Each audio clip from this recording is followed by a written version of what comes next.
The following program is a UWTV classic.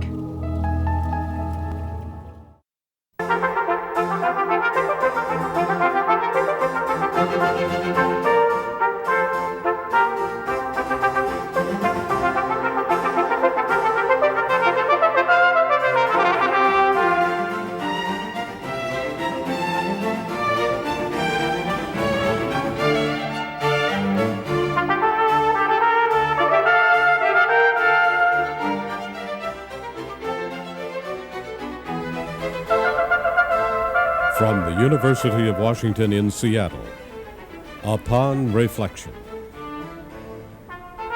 Hello and welcome to Upon Reflection. I'm Marcia Alvar. Diane Ackerman is a writer and naturalist known for her passionate love of life and language. In her hands, for example, the beam of a flashlight becomes a rope of brilliant dust. To write her books, as one critic described, Ackerman trains her telescope on the bend in the river, all but pitching over the rail as she strains towards the next surprise. Her Natural History of the Senses was made into a television series, which she hosted on PBS. Her newest book is A Slender Thread, Rediscovering Hope at the Heart of Crisis. Welcome to Upon Reflection. A number of reviews of this book all use the same word, departure. They see it as something very different from the pieces that you wrote about whales or penguins or crocodiles. Tell me how you think this book fits into the body of work that's gone before. Well, as far as I'm concerned, all of my books are about the same thing. Really, I'm just trying to fill in the different pieces of a mosaic. And somehow I feel that if I manage to do that, I will leave behind me a sense of what it was like to have been alive on the planet, what it felt like and tasted like and smelled like and hurt like and thrilled like and filled our contemplations like. So it may seem that I'm writing about whales on one occasion or squirrels or humans on another, but I'm always trying to figure out who we are, how we got here, and how we relate to all of the other animals on the planet. So this is a departure in the sense that instead of having a book just about animals or a book just about people, I combined them. All of the human crises, which unfold as a kind of novelistic narrative across the course of the book, are set in the context of what's going on in nature at the same time. Because of my underlying belief that we are intimately woven into the fabric of nature, and that much of our loneliness and despair comes from trying to exile ourselves from nature, which of course we can't do. I wanted to have you read a little piece from the book because this passage that I've selected, to me it takes us right to the room where you're doing a lot of the work as a counselor on a crisis intervention line. Waiting for the phone to ring, a familiar discomfort, something humans do. How often I have anxiously waited for a loved one to call. I laugh when I think of teenage girls and their telekinesis vision, staring at a quiet phone, trying to whammy it into action. Then there are those late-night calls when you lie in bed, the phone's cool cheek cradled against yours as you drowsily talk with a sweetheart. It is not surprising that several clergymen should be among the founders of suicide prevention. With its tiny perforations, the mouthpiece of a telephone looks like the screen in a confessional. In church, people enter a telephone booth-shaped place and anonymously call upon the priest for help. Many of suicide prevention's clients are calling from phone booths. In both anonymous acts, where life and death may be at stake, and sometimes heaven and hell, two people touch voices through a thin screen. The telephone's is smaller, that's all. The voices pass through those tiny holes as if they were wisps of nothing, and yet they carry large dramas. We pour our hearts out into the small confessionals of telephones. One of the reasons that passage struck me so strongly was I almost got kind of seasick. I almost went right into the holes of the phone as you were describing it. And it's something in your writing that there is a movement through a lot, that with words, it's almost like you're trying to take us through the physical world. I think that's true. I use words as a form of celebration and exploration and prayer, I guess. And I love to use them to explore the world and other sensibilities. They allow me to throw off myself temporarily and try to see the world from another perspective, sometimes from the perspective of an animal, sometimes another culture. In this case, through the eyes of these anonymous people, for every one of whom crisis is something different.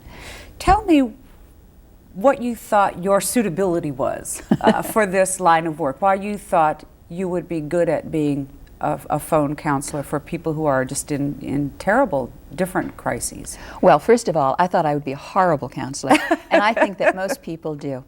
And that's well, you had enough confidence to go there and want to do it. Well, that's true. I was on a ship at sea off the coast of Baja watching a total eclipse of the sun. It was a 7-minute eclipse, and it was a 7-day trip. So it was a perfect ratio. And the gentleman leading it was an astronomer, Frank Drake, who's been at the forefront of the search for extraterrestrial intelligence. We lived in the same hometown. And I said, "What do you miss about our hometown?" And he said, "I'll tell you the truth. I miss the 9 years that I secretly spent on overnight shift at the crisis service." And he said, "I think those were some of the most important hours of my entire life." And so I went back home and started looking into it. And I discovered that no, you don't have to be larger than life to come to the aid of somebody who's in trouble. All you need is to be able to be compassionate, put your own troubles on hold while somebody else's are taking the forefront, and maybe the toughest part, you have to be wholly non-judgmental.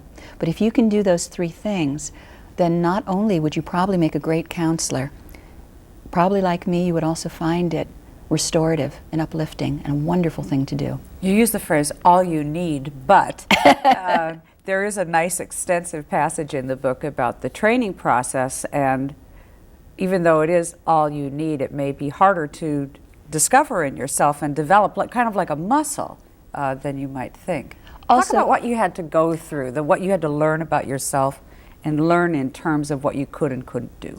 Well, first of all, as someone who rejoices in her senses, it was very hard for me to be limited just to one. But everything that you intuit comes to you through sound. You will never meet the person that you're speaking with at the other end of the phone. You can't see the person's face. You can't see the different things going on in the background, a threatening husband, a child in distress. You can't see the circumstances in which the caller is living.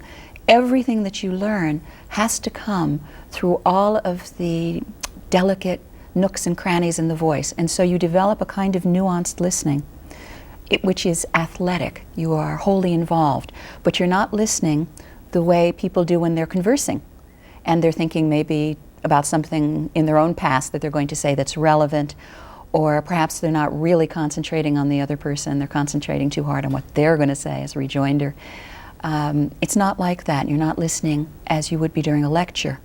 So you are actively involved, but you are completely available in the moment to that person.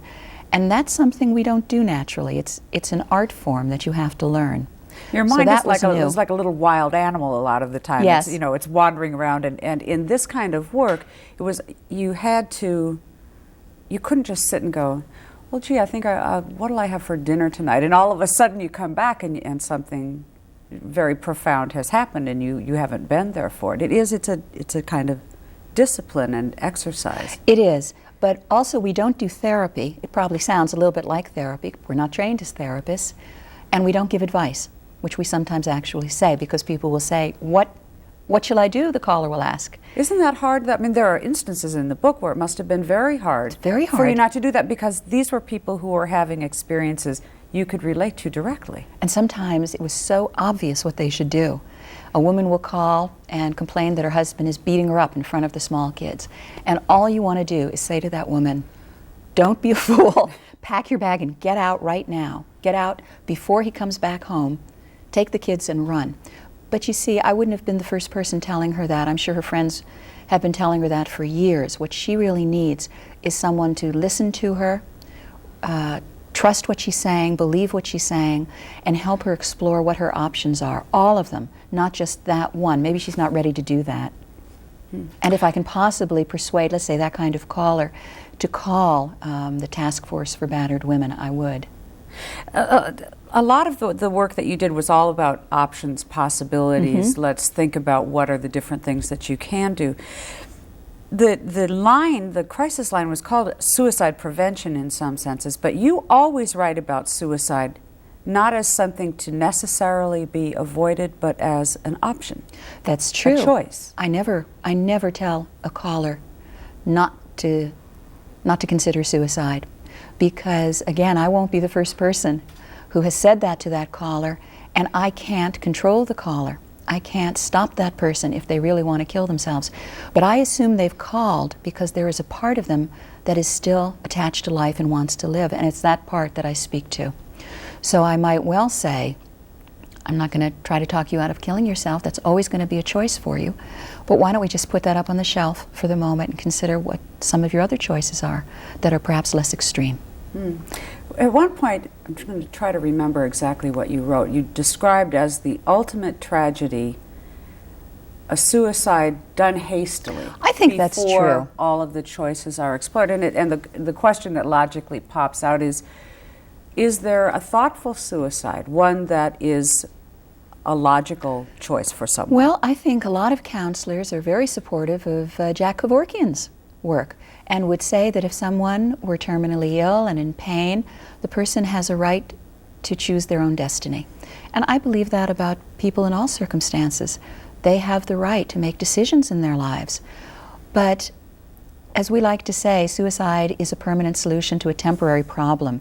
You get chemically abducted for a short period when you're in a hideous depression. And very often, if you can just get through the rapids of that depression, you're going to be very happy that you did and that you have survived it. So it's not that we want to tell them to do what we want them to do. They have a right to make their own choice. But I do feel that a hastily committed suicide, when the caller is feeling at their absolute all-time low-down worst about themselves, when they haven't considered other possibilities, that really is a tragic end to a life. Why do we feel so bad about ourselves? I mean, the unhappiness industry has grown to rather enormous proportions in recent years. Well, hey, we live in a country in which the Constitution guarantees us the right to pursue happiness. Isn't that remarkable? Well, you know, one of the things that I explore in the book, because it fascinates me, is the evolution of the dark side of our emotions. We tend to think that it is somehow a failure in character if we're feeling fretsome or full of dread or anxiety or depressed or any of these really unpleasant emotions, but we don't realize that they played a life-saving role for our ancestors, and that's why we experience them now. It's just that we don't live in the same world, and we're trying to survive in our very elaborate, complicated world with outmoded coping mechanisms. An old bag of tricks, I think. An old bag of tricks. So, for instance, let's just consider anxiety, because that really drives everybody around the world. You have a wonderful way of describing that, too.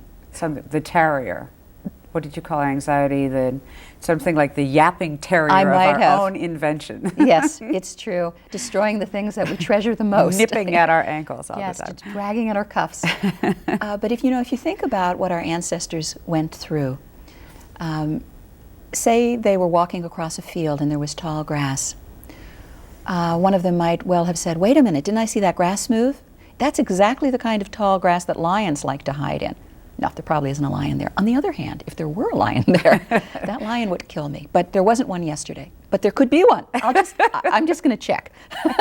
It's familiar. It's exactly what we go through now, except that in that circumstance, there only had to be a lion in that grass once to make all of the life of aggravation worthwhile, because it would have saved the person. So I think of these things as kind of smoke alarms in our brains. We hate smoke alarms. They are annoying. The covers never fit. You have to change the batteries all the time. But all they have to do is work once to save your life, and all of that is worth it. And unfortunately, that's what happens, and we don't distinguish between the anxiety that we feel if we don't have a date, or the anxiety of a possible thug breaking into our house to kill us, or the anxiety of not getting the garbage out on time, or leaving it out where the raccoons are going to take the lid off or something. All of it makes us anxious. We're not able to pick and choose, because there was a time when we had it for these very intense life or death situations. But is that the same as depression, though? And is depression the same? Is there some kind of evolutionary purpose to depression, or is that something we're really inventing it ourselves? No, I don't think we're inventing anything. I think that we have curious ways of complicating the basic rules that evolution hands down to us. And then there are things that we were not born to do, like fly. And for sport, we can't resist, so we go and fly. Well, you go and fly. Some of us do. I fly. That's true. If you look at nature, nature neither gives nor expects mercy, but we do. We try to be seemly, we try to be moral, and it just drives us crazy when we see one of our kind suffering. And so we become very altruistic and compassionate. I think that we are resplendent in that way. I'm very optimistic about us. But why did depression evolve? Because I think because it's a form of hibernation. And when terribly traumatic things happen, things that are probably going to require resting and maybe reconsidering your life in some profound way, you need to just stop the normal course of your life and consider what you're going to do, give off signals to the rest of your tribe that you're not really available for normal stuff, that you need to be nurtured all of a sudden. Maybe that's one of the problems, that most people try to hide it. They do try to hide it, and we live in a very fragmented society. There was a time when people could go with their crises to their extended family, and now we just don't have those people. But we know from research that confiding itself is a life-giving act, that there are biological changes in the body when people confide. So we know that that evolved to be a way to help with great trauma. It's a lessening of the burden. Yes. You're sort of passing it on, sharing it a little bit with somebody else. The book goes back and forth between your work on the crisis line and your backyard, where you're doing a study about Squirrels, all of which I captured and gave jewelry to so I could study. and lots of food. And lots of food. Talk about is there depression in the animal kingdom? Do animals get, do they need that rest state as well? Do they kill themselves as a result? You were asking me earlier, is this book really a departure for me? And the simple answer, the short answer is no, because humans are my favorite animal. And so when I'm studying us, it is no different for me than if I'm studying the squirrels or some other creatures. I just think that we're more subtle and complicated in fascinating ways. But in the mornings, I would be studying the squirrels, and I would see them go through the same kinds of predicaments in a simpler version that the callers later on in the day would go through when I would work at the crisis center. Squirrels do get depressed. Polar bears get depressed. How do you know? They do what we do. They get very mopey looking. They don't eat. They're not perky. They lay around.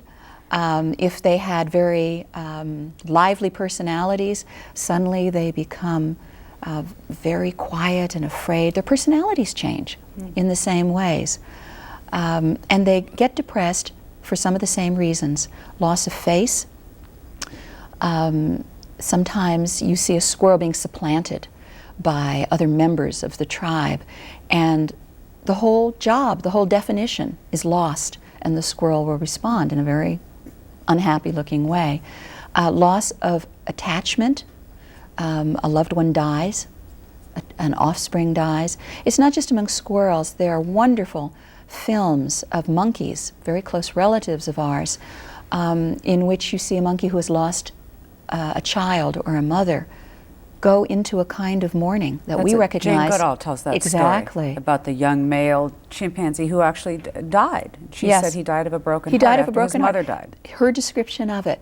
It happens throughout the animal kingdom, but we think we're different. We want to believe that we're different, and that we are not prey to the same kinds of motives and behaviors. But of course we are. It's just that animals are not so sly at hiding these things. But that's why zoo animals very often are given Prozac. That came as a great but to think of Gus the polar bear on Prozac. I mean, yes. He was acting out, as psychofolk like to say. But he's a bear. He is a polar bear, but he was swimming at the window with claws out and mouth open, trying to scare the children, and then he would back up in a kind of ha ha ha, Maybe it was something he learned from the people who came to see him. And he was pacing, very neurotically and doing other kinds of things. He was confined and he was unhappy and separated from his kind. And Prozac works very well with other animals for the same reason it works well for us, because it increases the serotonin that's available in the brain. You took Prozac. I did. I took it some years ago. Did you take it just because you wanted to see what it was like? No, no, I took it because I was in a terrible depression. And so I tried it. And to my horror, it improved my mood. If anything, it made me feel better than well. But it was as if someone threw a light switch in my life, and I could not be creative in the same poetic way. I became a wonderful linear thinker. If I needed to organize or structure anything, I could do that until the cows came home. But what I could not do was the one thing that poets do, which is to bring together seemingly unrelated things and have them become something new. That kind of synthesis I couldn't do, and it was so artificial that I knew it was nothing like a writer's block. I could feel as if there was something mechanically turned off. And the minute that I went off of Prozac, everything was back to normal. And then later I found out... Were you miserable again? No, no, no, I wasn't. I was just fine. I stayed on it for a short while, and I used other techniques. I did some therapy and so on. I was fine.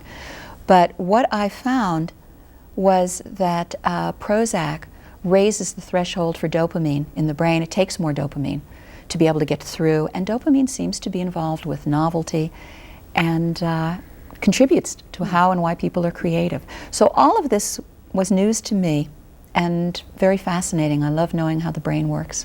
One of the most fascinating passages in this book had to do with the whole relationship between creativity and what you call the hidden costs of creativity. That a great many very creative people have very terrible depressions and still are triumphant. And still are triumphant, even if, I thought the Robert Schumann example, someone who had great highs, great lows, still was able to create in both states. It just was when he was lower, he couldn't do quite as much. Exactly, but they were equally good. They weren't better when he was in a manic state. It's just that he could do more of them. So the gift doesn't change, it's just the amount of energy that you've got. I included that in the book and talked about Walt Whitman and a lot of other... Winston Churchill, notably, a lot of other famous people, because I want people who are depressed to understand that they're in very good company, and that we have a medieval notion about depression in our country. Unfortunately, we attach shame to it, but it's not a shameful thing. In most cases, it's an illness. And just as you would not say to somebody in a wheelchair, buck up, get up and walk. Really, you can't say that to somebody who is depressed. Just pull out of it. It's something that has to be taken seriously and that has no stigma, should have no stigma attached to it. Indeed, some of the most important people, most creative people who have ever lived on the planet struggled their whole lives with the black dog of depression, but that was not all of their lives. They also did remarkable, fabulous things.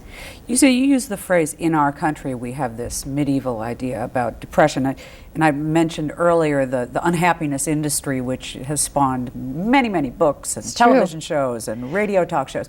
If I went to Germany, for example, would I find the bookstores there lined with Ach du Lieber, you know, you're swell and so am I type books? I'm gut, you're gut, or something like that. Yeah. I think not. This is an American obsession, from what my European friends tell me. And I'm not so sure that it has to do with the happiness industry.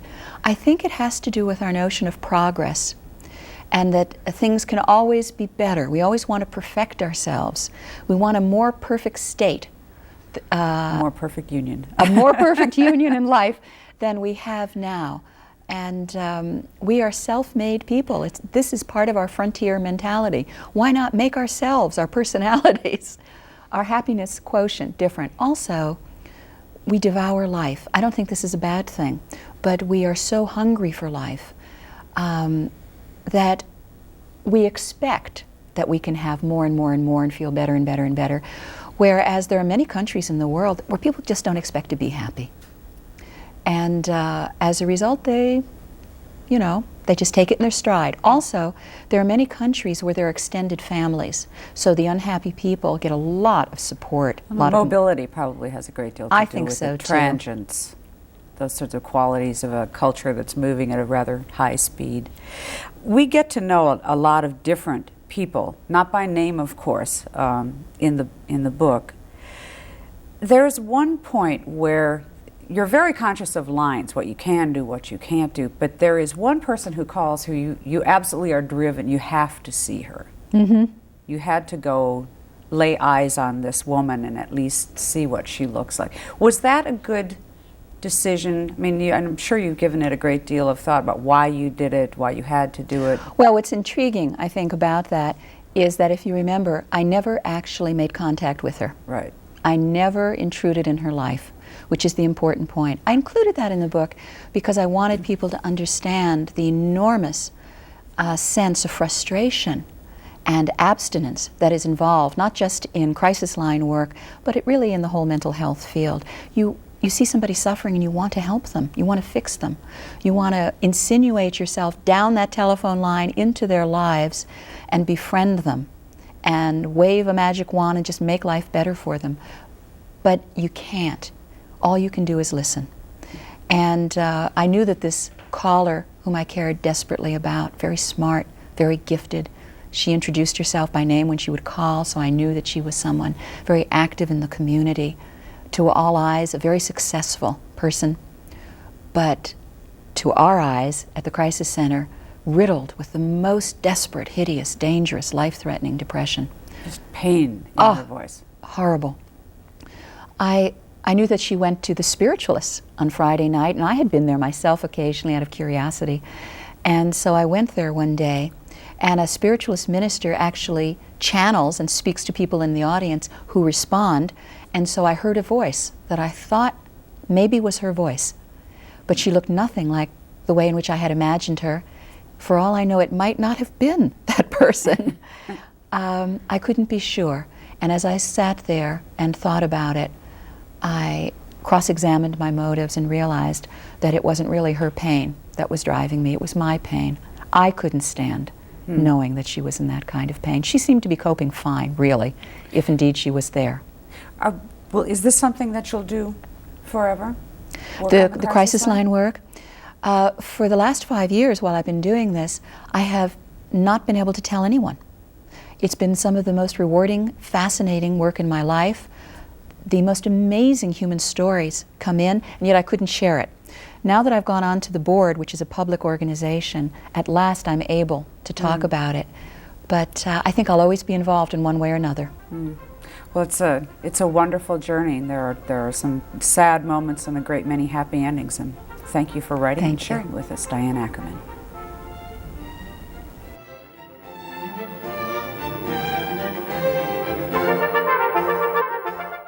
To see more UWTV classics, visit uwtv.org/classics.